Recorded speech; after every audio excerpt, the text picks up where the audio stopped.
परम पूज्य श्री गुरुदेव चरणारविंदरे मोर अनंत कोटि प्रणाम। आज ए शुभ मुहूर्त उक्त सत्संग सभारे उपस्थित थिबा समस्त भगवत प्रेमी गुरु प्रेमी संत महात्मा गण को मोर भगवत स्वरूप प्रणाम श्रद्धेय तथा ए अंचल समस्त आगंतुक अतिथि महोदय अतिथि भगवान समस्त को मोर भक्तिपूत प्रणाम। पूर्वर आमर सूचना भाई देउथिले जे प्रकृत आम मनीष जीवन लक्ष्य है ईश्वर प्राप्ति भगवत प्राप्ति। ए भगवत प्राप्ति को प्रदान करिथांती अन्य केही त्राण को सुधुरई पारे ना दवाई आम समस्त पाखरे रही श्री गुरुदेव। एथरे गुरु बिना जीवर परित्राण नहीं। ए जीव सुधुरिबा पाई गुरु का आश्रित होता है। से आश्रित जोगु आज उक्त सभास्थली परिपूर्ण होइछि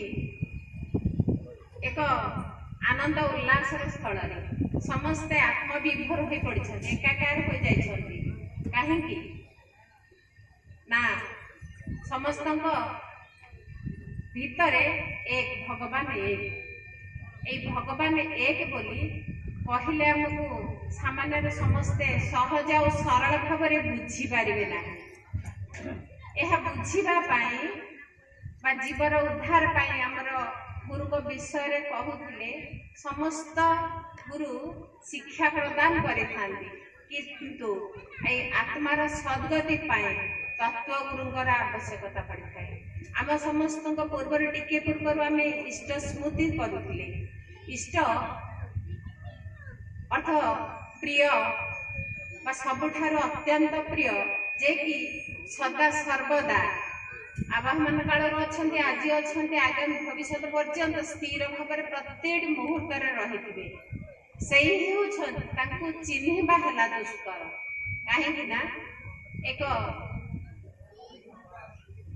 आमे साधारण भर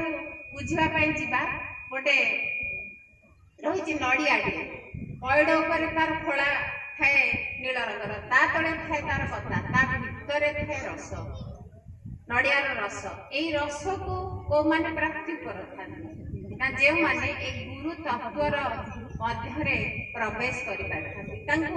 जी जिते बड़ बोली भावी पारे से महान आउ जी साधारण भावे मन करे सी थाए साधारण छोट उदाहरण थिला एक आश्रम जड़े गुरुदेव रहुले पूर्व काल कथा पाखरे जड़े आज्ञावह छात्र शिष्यटे रहा सेवा शुश्रूषा पाई था किंतु से चतुर न थाए तार केवल एकमात्र लक्ष्य थाए गुरु सेवा। भगवान होउछन भावग्राही से भाव को ग्रहण करती कहार मन को कहार चेहरा को कहार रूप को कहार चिंतन को शिक्षागत योग्यता को देखती ना। ये भावग्राही हिसाब से पिलाटी खूब भाव प्रवण थाए गुरुदेव सेवा मन जाणी करुए प्रतिदिन गुरुदेव नित्यकर्म जहाँ कर साहय सहयोग करे देखे गुरुदेव आश्रम भितर विशेष किसी न था देखला गोटे चिकण पत्थरटाए पड़ी सबुदिन देखे से घर ओलैला बेले गुरु सेवा कला बेले भावे आज पचारि गुरुदेव यहीटा कहीं पकई से तो जानी न थाए यार मूल्य कौन तार चेतना कौन सबुदिन भावे किंतु भूली जाए। एमती दिने तार मन पड़गला गुरुदेव ध्यानस्थ था उठिला पचारा गुरुदेव ए पत्थरटा प्रतिदिन मुझे ओलैला कोण गाड़ी से कोण थई दूसरी सेठू गाड़ी पुणी एपटे थई दूसरी आप रखी कहीं मत सब दिन अलिया କହିଲେ ଆରେ ହଁ ଠିକ କଥା କହୁଛନ୍ତି ହଉ ତାହେଲେ ସେ ପଥର ବାବଦରେ ପଚାରିଲେ ତୁ ଗୋଟେ କାମ କର ସେ ତୋ ନିକଟବର୍ତ୍ତୀ ଗାଁକୁ ସବୁ ଯାଇ ଭିକ୍ଷା କରି ଆଣୁଛୁ ଠିକ ଅଛି ଆଜି ସେ ପଥରଟାର ମୂଲ୍ୟ କଣ ତୁ ଟିକେ ନେଇକି ଯିବୁ ଭିକ୍ଷା କଲା ସମୟରେ ପଚାରିବୁ କିନ୍ତୁ ସାବଧାନ ତାକୁ ବିକ୍ରି କରିବୁ ନାହିଁ କିଏ ତତେ ତା ପ୍ରତିବଦଳରେ ଯାହା ଦବ ତୁ କିଛି ଦବୁ ନାହିଁ ଏ ପଥରଟି ଦେଇ କିଛି ଧନ ଆଣିବୁ ନାହିଁ ଆ ପ୍ରତି ନଜର ରଖିବୁ ତୁ ତ